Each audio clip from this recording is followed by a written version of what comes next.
오늘 주시는 말씀 신명기 마지막 장입니다. 34장.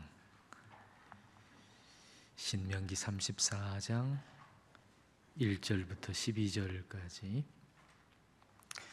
우리 한 절씩 교독하겠습니다. 모세가 모압 평지에서 느보산에 올라가 여리고 맞은편 비스가 산 꼭대기에 이르매 여호와께서 길르앗 온 땅을 단까지 보이시고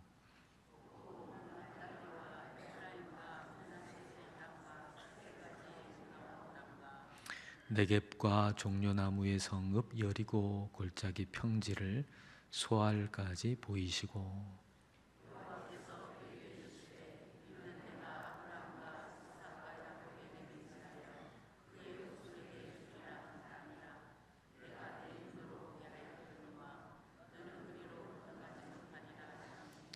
이에 여호와의 종 모세가 여호와의 말씀대로 모압 땅에서 죽어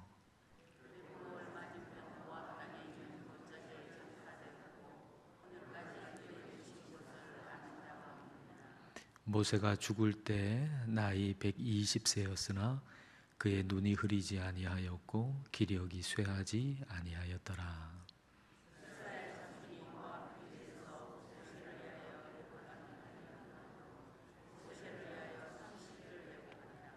모세가 눈의 아들 여호수아에게 안수하였으므로 그에게 지혜의 영이 충만하니 이스라엘 자손이 여호와께서 모세에게 명령하신 대로 여호수아의 말을 순종하였더라.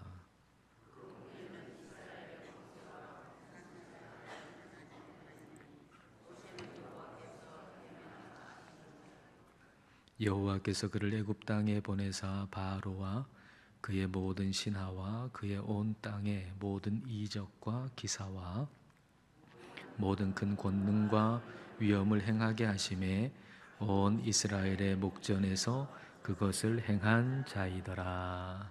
아멘. 신명기는 모세의 고별 설교죠.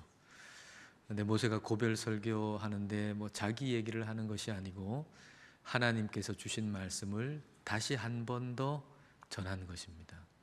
하나님이 주신 말씀을 다시 한 번 더 전한 것, 그게 신명기의 말씀이죠. 모세의 긴 고별 설교, 그리고 이스라엘 백성들을 향한 축복, 그리고 나서 이제 34장 마지막 장에서는 모세의 그 마지막 모습을 우리에게 보여주십니다. 1절부터 3절까지. 자, 다 같이 읽겠습니다. 모세가 모압 평지에서 느보산에 올라가 여리고 맞은편 비스가 산 꼭대기에 이르매 여호와께서 길르앗 온 땅을 단까지 보이시고 또 온 납달리와 에브라임과 므낫세의 땅과 서해까지의 유다 온 땅과 네겝과 종려나무의 성읍 여리고 골짜기 평지를 소알까지 보이시고, 하나님이 모세를 느보산에 올라가게 해서 이제 하나님 이스라엘 백성들에게 주실 땅을 보게 하십니다. 근데 그 땅에 모세는 들어가질 못하잖아요. 그러니까 그걸 보여주시는 이유가 그거 보면서 한탄하고 탄식하고 후회하라고 그걸 보여주시는 게 아니고 이스라엘 백성들 위해서 기도하라고 그걸 보여주시는 거죠. 이스라엘 백성들을 위해 기도하라고. 이스라엘 백성들을 33장에서 축복했잖아요. 이스라엘 백성들을 축복한 모세에게 그 이스라엘 백성들이 들어갈 그 땅을 보여주시면서 그들을 위해서 기도하라고 그걸 보여주신 겁니다. 그러니까 하나님께서는 모세의 마지막 날까지 비전을 품게 하신 겁니다. 하나님께서 이스라엘 백성들에게 주실 땅, 그리고 하나님께서 하실 일, 그 땅에서 하실 일, 그걸 마지막 날까지 보여주시고 비전을 품게 하시고 기도하게 하신 거죠. 그러니까 우리는 우리의 인생 가운데 뒤를 돌아보면서 후회해서는 안 됩니다. 우리의 인생의 마지막 날까지 우리는 하나님이 보여주시는 그 비전을 품고 기도하며 살아가야 합니다. 히브리서 10장 38절과 39절 말씀 자 함께 읽습니다. 나의 의인은 믿음으로 말미암아 살리라. 또한 뒤로 물러가면 내 마음이 그를 기뻐하지 아니하리라 하셨느니라. 우리는 뒤로 물러가 멸망할 자가 아니요 오직 영혼을 구원함에 이르는 믿음을 가진 자니라. 우리는 뒤로 물러서서는 안 됩니다. 믿음의 여정은 계속 믿음으로 앞으로 나아가는 것입니다. 하나님께서 모세의 마지막 남은 그 시간까지 하나님께서 하실 일, 또 그 백성들에게 들어가게 할 그 땅, 그걸 보여주셨습니다. 그리고 비전을 품고 기도하게 하신 거죠. 모세가 그 땅으로 들어가지 못함에도 불구하고 말이죠. 자, 4절 말씀 볼까요? 자, 4절을 읽습니다. 여호와께서 그에게 이르시되 이는 내가 아브라함과 이삭과 야곱에게 맹세하여 그의 후손에게 주리라 한 땅이라. 내가 내 눈으로 보게 하였거니와 너는 그리로 건너가지 못하리라 하시매. 너는 그리로 건너가지 못한다. 너의 임무는 여기까지다. 그런 얘기죠. 너의 임무는 여기까지다. 하나님께서 허락해 주신 만큼 하면 됩니다. 하나님이 우리 인생에 허락해 주신 만큼 하면 됩니다. 더 하려고 해서도 안 될 거고, 덜 하려고 해서도 안 될 거고, 하나님께서 우리 인생에 허락해 주신 만큼 우리는 해야 합니다. 우리가 모든 날들을 하나님 앞에서 충실하게 그렇게 살아갈 때 우리 모두에게는 너의 임무는 여기까지다 라고 하실 그때가 올 겁니다. 우리가 우리 인생에 하나님 주신 일들을 이렇게 열심히 성실하게 하다 보면 어느 날 하나님이 그래 너의 임무는 여기까지다 그렇게 하실 날이 올 겁니다. 그것은 천국으로 오라고 출석부 명단을 부르시는 거죠. 천국에 출석부가 있다는 거 아시죠? 천국의 출석부에 여러분의 이름이 있다는 거 여러분 확신하십니까? 출석부가 있어요. 거기에 우리 명단이 있어요. 그걸 우리가 확신하고 살아야 돼요. 빌립보서 4장 3절 말씀 자 읽을까요? 또 참으로 나와 멍에를 같이한 내게 구하노니 복음에 나와 함께 힘쓰던 저 여인들을 돕고 또한 글레멘드와 그 외에 나의 동력자들을 도우라. 그 이름들이 생명책에 있느니라. 바울은 글레멘드를 비롯해서 동력자들 그리고 복음을 위해서 힘쓴 여인들 그들의 이름이 생명책에 있다 그랬어요. 그들의 이름이 생명책에 있다는 걸 바울은 확신하고 있는 거죠. 생명책에 이름이 기록된 사람은 이 땅에서 하나님 백성으로 살아가는 사람입니다. 소속은 하늘인데 소속은 하늘이에요. 근데 이 땅에 파송을 받아가지고 잠시 이 땅에서 사는 거죠. 근데 이 땅에서 하나님 뜻을 따라 사는 거고 하나님 기뻐하심을 따라서 살아가는 사람이 생명책에 이름이 기록된 사람입니다. 그리고 어느 날 하나님께서 출석을 부르실 겁니다. 생명책에 기록된 내 이름을 부르실 겁니다. 그러면 어떻게 해야 됩니까? 출석부에 이름 부르면 뭐라고 합니까? 예 그러잖아요. 예 하고 대답하면 됩니다. 그러면 우리 하나님께서 그래 그동안 수고 많이 했다 하고 우리를 받아주실 것입니다. 우리는 그날까지 우리에게 맡겨주신 그 일을 온 힘을 다해서 해야 합니다. 온 힘을 다한다라고 하는 것은 주님께 의지한다는 거죠. 온전히 의지한다는 거. 내가 뭐 놀라운 일을 하려고 애쓰는 게 아니고 우리가 온 힘을 다한다라고 할 때, 온 힘을 다해서 주님을 섬긴다 그럴 때 내가 뭐 놀라운 일을 하려고 스스로 뭐 애를 쓰고 그렇게 하는 게 아니라 하나님께 모든 걸 의탁하고 하나님께서 허락하신 만큼 하는 겁니다. 하나님께서 허락하신 만큼 하는 겁니다. 모세를 통해서 행하신 모든 그 위대한 일들이 그렇게 된 것입니다. 뭐 모세가 자기 나름대로 내가 아주 뭐 위대한 일을 한번 해보리라 그렇게 해가지고 그 위대한 일들이 일어난 게 아니고 하나님만 온전히 의지하고 하나님께 그 인생을 의탁하고 그래서 하나님께서 허락해 주신 그 모든 일들이 다 위대하고 엄청난 그 일들이 모세의 인생을 통해서 일어난 것이죠. 우리는 하나님께서 허락한 만큼만 할 수 있습니다. 하나님이 허락해 주시지 않으면 할 수 없습니다. 하나님께서 허락해 주신 만큼만 할 수 있습니다. 모세도 하나님께서 너의 임무는 여기까지다 라고 하는 그 지점에서 생을 마감했습니다. 자, 5절과 6절 말씀 자, 같이 읽겠습니다.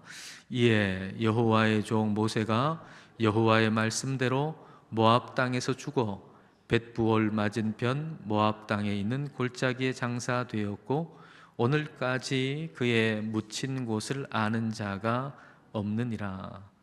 모세는 요단강을 건너가지를 못했잖아요. 그러니까 요단강 건너가지 못하고 그 모압 땅에서 죽었어요. 근데 그가 죽은 그 무덤 묻힌 곳을 아는 자가 없다라고 기록하고 있습니다. 그러니까 모세의 삶도 특별했지만 모세의 죽음도 특별했던 거죠. 모세는 하나님을 높이고 살았고 죽음을 통해서도 하나님을 높였다라고 말할 수가 있습니다. 만일 모세의 무덤이 잘 보존됐다 그러면 어떻게 됐을까요? 그 무덤은 아마도 숭배하는 장소가 되었을 가능성이 상당히 높겠죠. 이스라엘 백성들이 광야에서 막 불뱀에 물려가지고 죽어갈 때 그때 하나님 모세한테 놋뱀을 만들어가지고 높이 장대 위에 달아라 그거 보면 산다 다 살았잖아요. 근데 그 놋뱀을 어떻게 했습니까? 그 놋뱀을 보관하고 그 놋뱀을 향해서 분향했잖아요. 그러니까 그 놋뱀을 신성시했죠. 그럼 놋뱀을 그 정도 그랬다 그러면 모세를 통해 가지고 얼마나 위대한 일들이 많이 일어나지 않았습니까? 그러니까 모세의 무덤에 대해서는 더 그렇게 할 가능성이 높은 거죠. 사람의 마음은 우상 공장이라 그러잖아요. 사람의 마음은 우상 공장이라서 얼마나 우상을 많이 만들어내는지 조금만 좀 희한하고 조금만 신비하고 그러면 다 섬기고 싶고 이런 우상 공장이기 때문에 사탄이 이와 같은 사람의 마음을 이용해 가지고 하나님을 섬기지 못하도록 우상을 섬기도록 그렇게 만들어 버리는 거죠. 자, 유다서 1장 9절을 한번 보십시다. 자, 유다서 1장 9절에 좀 독특한 내용이 기록되어 있죠. 같이 한번 읽어볼까요? 천사장 미가엘이 모세의 시체에 관하여 마귀와 다투어 변론할 때에 감히 비방하는 판결을 내리지 못하고 다만 말하되 주께서 너를 꾸짖으시기를 원하노라 하였거늘. 미가엘하고 마귀가 모세의 시체를 두고 다투었다는 겁니다. 그러니까 이 마귀가 사탄이 모세의 시체를 요구한 거죠. 왜 마귀가 모세의 시체를 요구했을까요? 명확히 기록되어 있지는 않아요. 그러나 우리가 충분히 생각해 볼 수 있는 것은 그걸 가지고 모세의 시체를 가지고 자신의 목적을 이루기 위한 거죠. 사탄의 목적을 이루기 위한 것이죠. 그러니까 사탄은 생각해보면 참 교묘해요. 모세가 일평생 이 이스라엘 백성들을 지도하면서 누구를 바라보게 했습니까? 하나님을 바라보게 했잖아요. 일평생 하나님을 바라보게 하니까 이 모세에게 틈이 있나요? 그러니까 이 마귀가 어떻게 틈을 탈 수가 없는데 그럼 이제 죽었어요. 그러면 그만큼 그 모세가 유명하고 모세가 한 일이 많고 그러면 사람들은 그 사람을 숭배하고자 하는 마음이 있을 수 있잖아요. 그러니까 그 시체를 통해 가지고 그 무덤을 통해 가지고 우상 숭배를 하게 만들고 결국은 일생 동안 하나님만 바라보게 했던 모세인데 그가 죽어가지고 그의 시체가 그의 무덤이 하나님을 바라보는데 방해가 되게 만드는 거 그게 이 마귀의 목적이었던 거죠. 그런데 하나님은 그걸 막으셨어요. 그래서 모세가 묻힌 곳이 어딘지 아무도 모르게 만드셨던 거죠. 하나님은 모세의 삶만 통해서, 그 삶을 통해서만 영광을 받으신 게 아니고 모세의 죽음을 통해서도 하나님 영광을 받으셨다는 겁니다. 모세의 삶을 통해서만 아니고 모세의 죽음을 통해서도 하나님은 이스라엘 백성들이 하나님만 주목하도록 만들었다는 거죠. 이 무덤만 그런 게 아니에요. 여러분 7절을 한번 보십시오. 7절. 자, 7절을 같이 읽겠습니다. 모세가 죽을 때 나이 120세였으나 그의 눈이 흐리지 아니하였고 기력이 쇠하지 아니하였더라. 자, 모세가 죽을 때요, 나이가 120세였어요. 근데 기력이 쇠하지 않았대요. 눈이 흐리지 않았대요. 이 말은 무슨 말입니까? 이 말은 무슨 말인가요? 모세가 더 일할 수 있었으나 하나님이 데려가셨다는 얘기죠. 기력이 여전히 있었어요. 눈도 흐리지 않았어요. 그러니까 모세는 더 일할 수 있었어요. 근데 하나님이 데려가셨다는 말입니다. 이 말은 하나님께서 언제 우리를 데려가시느냐라고 하는 건 하나님의 절대 주권입니다. 하나님이 우리를 일을 시키는데 언제까지 일을 시키느냐라고 하는 것은 하나님의 절대 주권입니다. 내가 건강이 되니까 일을 하는 게 아닙니다. 우리 착각하지 말아야 됩니다. 내가 건강하니까 내가 일도 하지, 그렇지 않습니다. 내가 약하니까 일 못하지, 그것도 아닙니다. 그 모든 것은 다 하나님의 절대 주권에 있다는 겁니다. 뭐 건강하다고 힘이 있다고 하나님의 일을 할 수 있느냐, 그거 아니에요. 여기까지다 그러면 이제 여기서 끝나는 거예요. 힘이 없다고 못하나요? 아니요. 약한 중에도 하나님이 쓰시면 얼마든지 하나님께 쓰임을 받을 수 있습니다. 모든 건 하나님의 절대 주권에 있는 거죠. 모세의 죽음을 통해서 하나님께서 이스라엘 백성들한테 분명하게 가르쳐 주시는 거예요. 하나님께서 모세를 데려가셨다라고 하는 걸 분명하게 가르쳐 주시는 거예요. 이거 뭐 자연적으로 뭐 나이가 들어서 죽었다 이게 아니고, 하나님이 이 죽음에 개입하셨다라고 하는 걸 분명하게 이스라엘 백성들에게 가르쳐 주신 거죠. 모세가 하나님의 영광을 드러내지 않고 했던 한 번의 그 행동, 그 반석을 쳤던, 지팡이로 내리쳤던 그 행동, 그 일, 그로 인해서 모세가 여전히 기력이 있고 눈이 쇠하지 않았는데 하나님께서 데려가셨다. 이걸 통해 가지고 이스라엘 백성들로 하여금 모든 건 하나님의 절대 주권에 있다, 이걸 가르치시는 거예요. 모든 건 하나님의 절대 주권에 있다.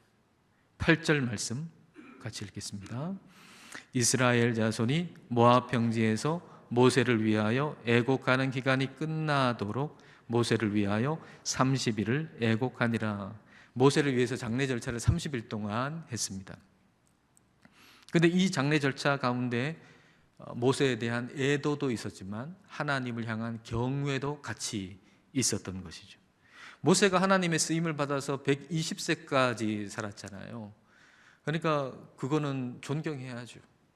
하나님께 그렇게 쓰임 받아서 그렇게 일했다는 사실에 대해서 이스라엘 백성들은 그 모세를 존경해야죠. 그리고 슬퍼하고 그의 떠남을 애도하는 것이 마땅하죠.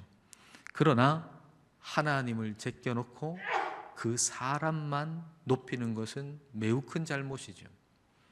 근데 모세의 경우는 그럴 가능성이 크잖아요. 워낙 탁월했던 사람이니까, 워낙 많은 일을 한 사람이니까. 그런 사람이 죽으면은 하나님은 제껴놓고 그 사람이 대단하다, 그 사람이 칭송하는 일에만 몰두하기가 참 쉽잖아요.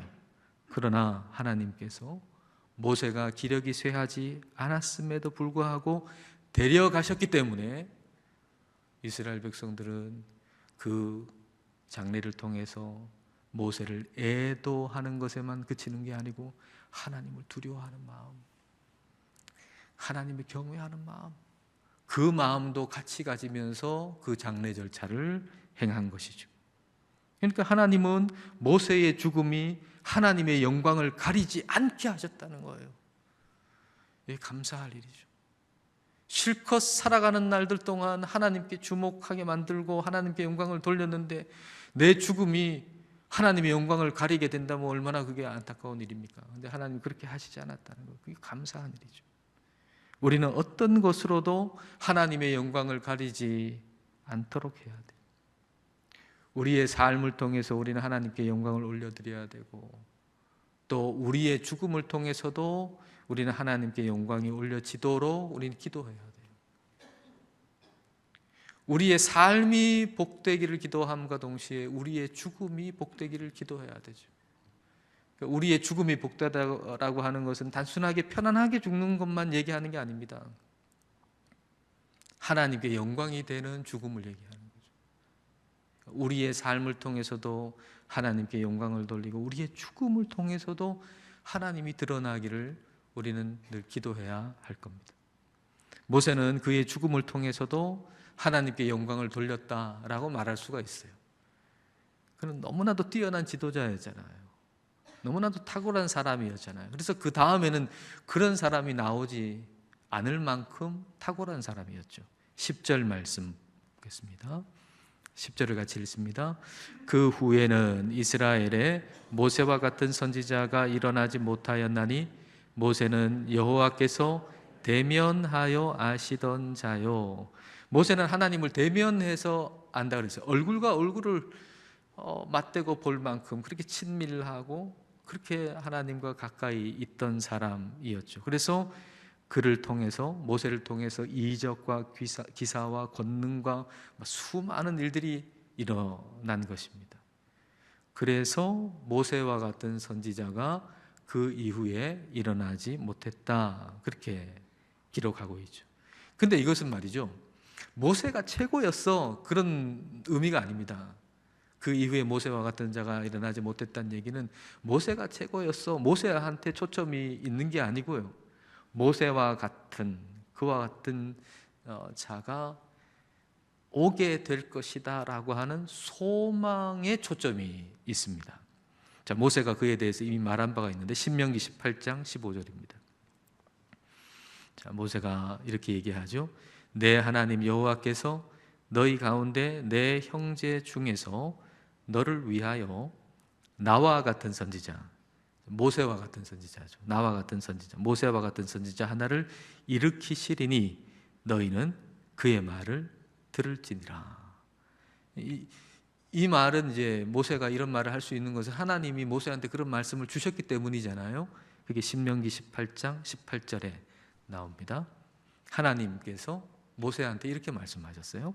내가 그들의 형제 중에서 너와 같은 선지자, 모세와 같은 선지자죠. 하나님이 모세한테 지금 얘기하는 거니까 너와 같은 선지자, 모세와 같은 선지자 하나를 그들을 위하여 일으키고 내 말을, 하나님 말씀을 그 입에, 모세와 같은 선지자, 앞으로 나타날 그 선지자 그 입에 두리니 내가 그에게 명령하는 것을 그가 무리에게 다 말하리라. 하나님께서 모세와 같은 선지자를 일으키신다 그랬는데 그 모세와 같은 선지자가 누굽니까? 그분이 바로 예수 그리스도시죠. 하나님은 모세를 위대하게 하셨는데 하나님이 모세를 위대하게 하신 것은 장차 오실 예수 그리스도에게 집중하고 그분을 기다리게 하기 위함이에요. 모세를 위대하게 하신 것은 모세 자신에게 포커스가 있는 게 아니고 장차 오실 모세와 같은 선지자 예수 그리스도에게 포커스가 있는 거죠. 이걸 오늘 본문은 상징적으로 나타내는데요. 자, 9절을 보십시오. 9절 말씀 같이 읽어볼까요? 모세가 눈의 아들 여호수아에게 안수하였으므로 그에게 지혜의 영이 충만하니 이스라엘 자손이 여호와께서 모세에게 명령하신 대로 여호수아의 말을 순종하였더라. 모세 다음에 이제 지도자로 세워지는 사람이 누굽니까? 여호수아죠. 이 여호수아를 헬라식으로 발음한 게 예수입니다. 예수. 하나님이 구원하신다라고 하는 의미의 이름 예수와 같은 이름이 여호수아, 거거든요. 이게 상징적으로 보여주는 거죠. 상징적으로. 모세가 우리들에게 주목하게 만드는 거, 그는 떠나고 그 다음 주목받아야 할 분이 누군가? 바로 여호수아, 예수 그리스도라고 하는 걸 상징적으로 보여주는 거예요. 모세는 하나님과 대면한 인물이잖아요. 그리고 모세와 같은 선지자를 보내주시겠다라고 할 때 그분은 바로 예수 그리스도이신데, 예수 그리스도는 하나님과 대면하도록 우리를 그렇게 만들어 주시는 분이에요. 그러니까 모세는 탁월하잖아요. 근데 모세는 탁월하지만 예수님은 그보다 훨씬 탁월하고 뛰어나세요. 왜냐하면 모세는 하나님과 대면하는 자였으나 다른 이들을 그렇게 하게 만들 수는 없었어요. 그러나 우리 예수님께서는 우리 모두를 그렇게 하나님과 대면할 수 있도록 만들어 주시는 분이거든요. 그러니까 모세는 탁월하지만 우리 예수님은 그보다 훨씬 더 탁월한 거죠. 고린도전서 13장 12절 말씀 보십시다. 우리가 지금은 거울로 보는 것 같이 희미하나 그때가 언제입니까? 우리 예수님 다시 오실 때는 얼굴과 얼굴을 대하여 볼 것이요. 이걸 달리 표현하면 뭡니까? 대면하여 볼 것이요. 대면하여 본다. 지금은 내가 부분적으로 아나 그때에는 주께서 나를 아신 것 같이 내가 온전히 알리라. 우리 예수님은 우리로 하여금 우리 주님을, 우리 하나님을 대면하여 보게 만드시는 분이에요. 그러니까 모세는 하나님과 대면한 사람이었지만 다른 사람은 그렇게 만들어줄 수 없지만, 그러나 우리 예수 그리스도께서는 우리 주님과 하나님과 대면할 수 있도록 만들어주시는 분이 우리 예수님이라는 거죠. 그러니까 우리 주님이 다시 오실 때 그렇게 된다라고 하는 걸 우리가 확신하고 살면 오늘을 하나님의 백성답게 정결하고 깨끗하고 거룩하게 살 수 있다는 거예요. 성경이 말씀하시는 건 그거예요. 우리가 장차 어떻게 될 걸 우리가 분명히 알면, 우리가 장차 어떻게 될 것이라고 하는 것에 대해서 소망을 우리가 가지고 살면 우리는 오늘을 지금 살아가는 오늘을 거룩하게 살 수 있다라고 성경이 말씀하시죠. 요한일서 3장 2절 3절입니다. 사랑하는 자들아, 우리가 지금은 하나님의 자녀라. 장래에 어떻게 될지는 아직 나타나지 아니하였으나 그가 나타나시면, 무슨 말이에요? 예수님 다시 오시면, 재림하시면 우리가 그와 같을 줄을, 예수님 같을 줄을 아는 것은 그의 참모습 그대로 볼 것이기 때문이니 그분과 대면하여 본다는 거예요. 그래서 3절 말씀 어떻게 되냐? 3절을 같이 읽어볼까요? 주를 향하여 이 소망을 가진 자마다 그의 깨끗하심과 같이 자기를 깨끗하게 하느니라. 우리가 주님을 대면하고 주님과 같이 된다는 소망을 가지고 살아가는 사람은 이 세상 그냥 이렇게 내 마음대로 살다가 죽으면 천국까지, 그런 생각 안 한다는 거예요. 그런 소망을 가진 사람은 오늘을 깨끗하게, 오늘을 정결하게, 오늘을 거룩하게 산다는 거죠. 우리의 마지막 날이 언제일지는 우리가 알 수 없습니다만은, 그렇죠. 우리의 마지막 날은 언제인지 우리는 아무도 모르지만, 그러나 주님께서 생명책에 기록된 우리의 이름을 부를 때까지, 천국 출석부에 적혀있는 우리의 이름을 호명할 때까지 우리가 주어진 모든 날 정결하고 깨끗하고 거룩하게 살아가시는 저와 여러분 되시기를 축복합니다.